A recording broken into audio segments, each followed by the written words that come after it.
Reading from 10 Years of Pain. Forward by Herman Bertelsen, author of the book Bearded Ladies and Siamese Twins. It's actually in Norwegian, so the original title is Skjeggete damer og siamesiske tvillinger. And this is what he says. For centuries, jugglers have traveled the countryside and presented their art, mainly in markets, but also at any arrangements where they were there, where they were. Okay, let's take this from the top. For centuries, jugglers have traveled the countryside and presented their art, mainly in markets, but also at any arrangements where there were crowds. Among others, there were acrobats, musicians, and people with trained bears, conmen, magicians, rope walkers, horse trainers, and fakirs. The fairs have always been immersed in mystic. We have heard about mystical Indian men who lie on beds of nails, let their hair and fingernails grow, and even state that they, under deep concentration, can levitate, rise from the ground. They play flutes to charm snakes, and by all kinds of self-torment, such as piercing needles through their chin, tongue, chest, and arms, they concentrate on the holy and prepare their passage for eternal life. The word fakir is Arabic and means poor. We can understand these Indian men were poor. Later, there were fakirs that realized they could earn money on displaying their art, although no one has ever heard of a rich fakir. Traveling around on markets was not a good way to get rich, but it was a way of life that attracted a lot of artists and entertainers. I can remember as a child, when visiting Norwegian Tivoli parks, fun fairs, I stepped into a grey and worn tent. I watched a cabaret with an average magician, a self-taught belly dancer, and a worn-out fakir, who had to pierce needles through his chin 6 to 7 times a day. This was at the end of the 1960s and represented the last remains of the 100-year-old tradition displaying freaks and freak shows. Freaks were normally extremely tall or tiny, bearded ladies, a man or a woman with no arms, Siamese twins, and such. While these people exhibited the oddities that nature had given them, the fakirs were one step higher on the ladder because their skills were learned. Today, we do not experience fakirs at markets and tivolis, but we can still see some as street entertainers when they blow fire and juggle torches. Some have even brought fakir art to the stage and made full-length shows of it. Best known is the American Jim Rose. I don't like him.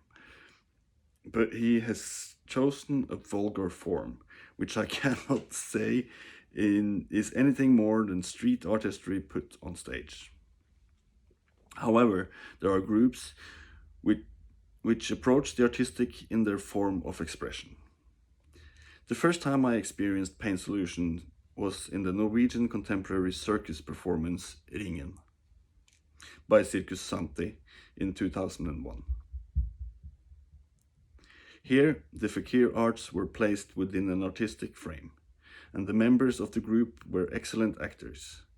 Their skills made a natural part of the story and were an important part of the performance.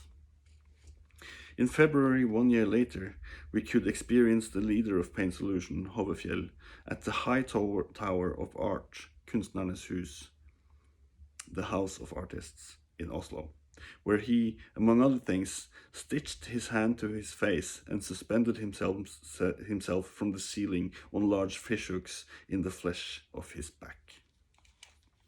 This shows that this kind of artistry also can be elevated to fine art. There is a huge distance from a poor Indian fakir on a rusty bed of nails to the shows of today. Pain Solution has discovered the basis of the entertainment industry, namely showmanship.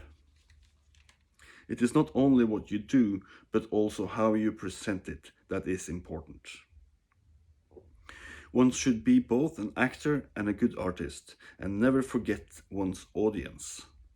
The pain that lies behind many of the stunts performed is not sufficient to create the necessary interest. It happens only when it is placed into an artistic frame that the artistry passes the private sphere and reaches an admiring audience. Pain Solution has done this for years now, and they have managed the difficult transition from entertainment to art. I must say thank you, Herman, for this wonderful foreword. Like I mentioned, this is the first time I read this book since 2003, yeah, it was kind of interesting. It will be interesting for me as well to go down here and start going down memory lane in this way. Okay, that was the foreword by Herman Bertelsen. Then we have a 2-page spread picture of yours truly with some chains attached to my chest with small fish hooks and some needles through my throat and through my face.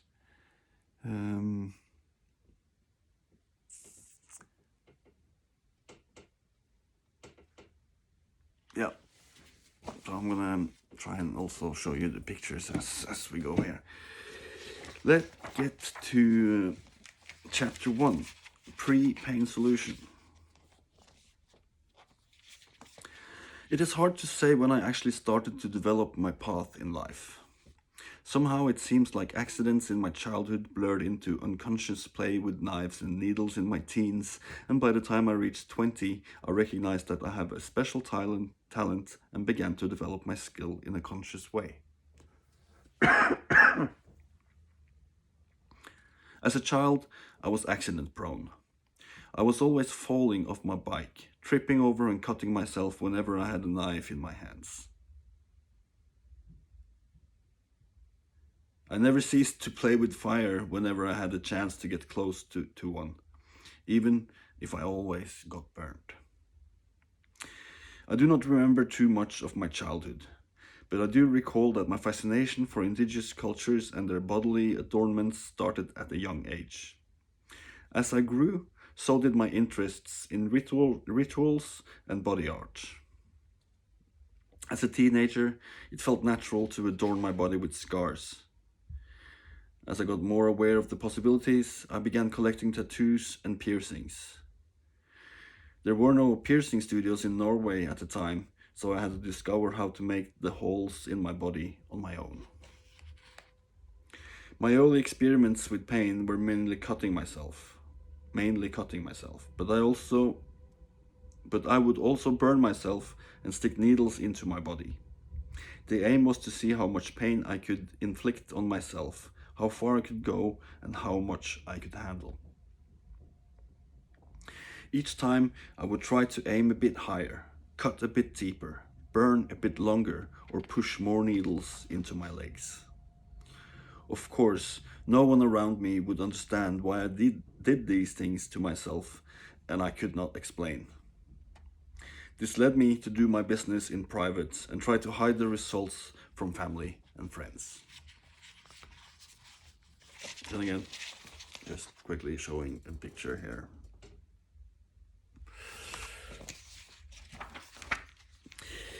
My real discovery of being a fakir was directly connected with the book Modern Primitives by Research. It came out in 1989. And reading about Fakir Muzaffar. Reading his story gave me the explanations I could not find on my own. It was a great relief to find I was not a nutcase and I was not alone. Without knowing it, he became my guru and inspiration. He made me realize who I was. It was as if I was stepping out of the closet and I could be proud of myself as a fakir. When I went to Brazil in 1991, I had several motivations for making the trip, and one of them was to go deeper into my research and develop my skills. During that year, I did my first public performance as a fakir.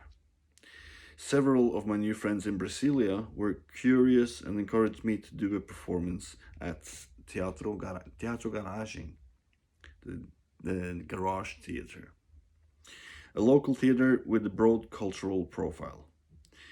The week before the event, we gathered about a dozen people and went out to some ruins by the university, where I performed a dress rehearsal. It had a considerable effect on both the spectators and me.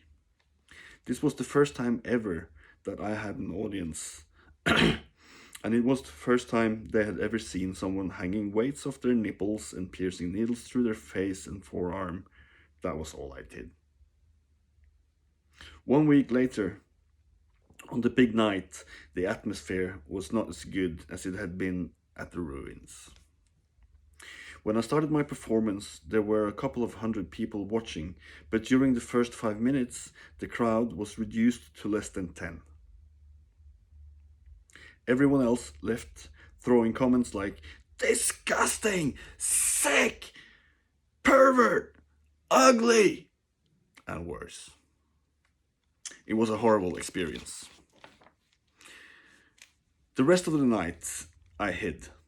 I was too ashamed to see the organizers or to talk to anyone. However, two good things came out of that particular night.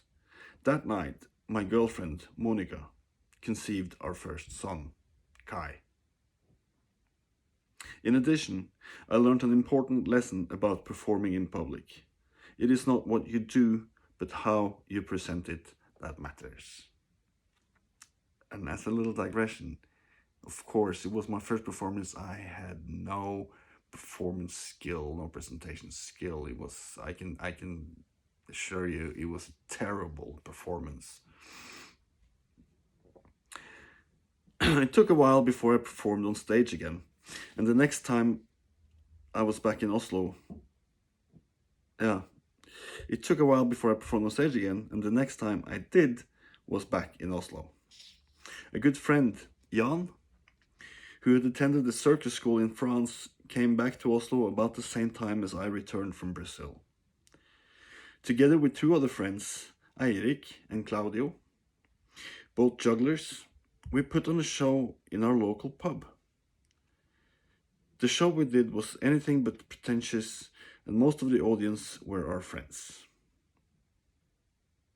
It was great fun. The experience of planning and producing this show with Jan taught me much about entertainment and gave me the inspiration to continue with performance and stage art. Shortly afterwards, I persuaded Eirik and Roberto that we could have some fun and even make a bit of money if we stuck our heads together and made a show based on fire, juggling, and our images. We were all tattooed and pierced. I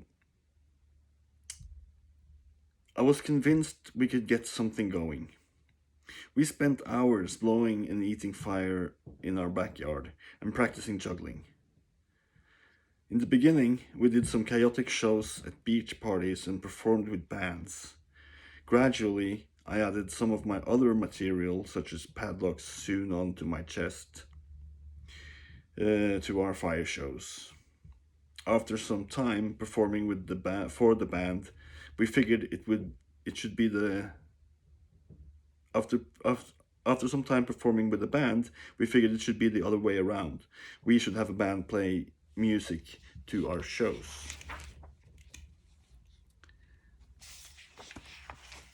I'll show you this picture. This here is me in the middle, Eirik on here, and Roberto there. And this is in the local pub across the street, which is not there anymore. And it was kind of crazy to do that massive fire breathing in that small venue. But that's not the reason why it's not there anymore. The building still stands. Okay.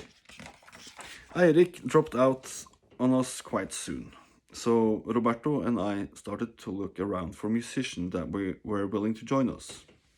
We found a guitarist, Hågen, a bass player, BT, conga drummer, Mikael, and a didgeridoo player, Bård. Our first gig was going to be on live national TV, NRK, on a program called U, or U. Now we had to come up with a name. So we gathered in a pub to have some beers and brainstorm to find a suitable name for our group. The suggestions were many. So were the beers we had. Some of the guys did not even bother. They were too busy drinking. Finally, we managed to boil it down to 2 names. And I really wish I could remember the other runner-up, because it was a pretty good one too. And at the end, it was mainly Roberto and me and I who took active part in the discussion. I voted for Pain Solution, and Roberto agreed under the condition that we added incorporated to it, so we were Pain Solution Inc., or in short, PSI, founded in 1993.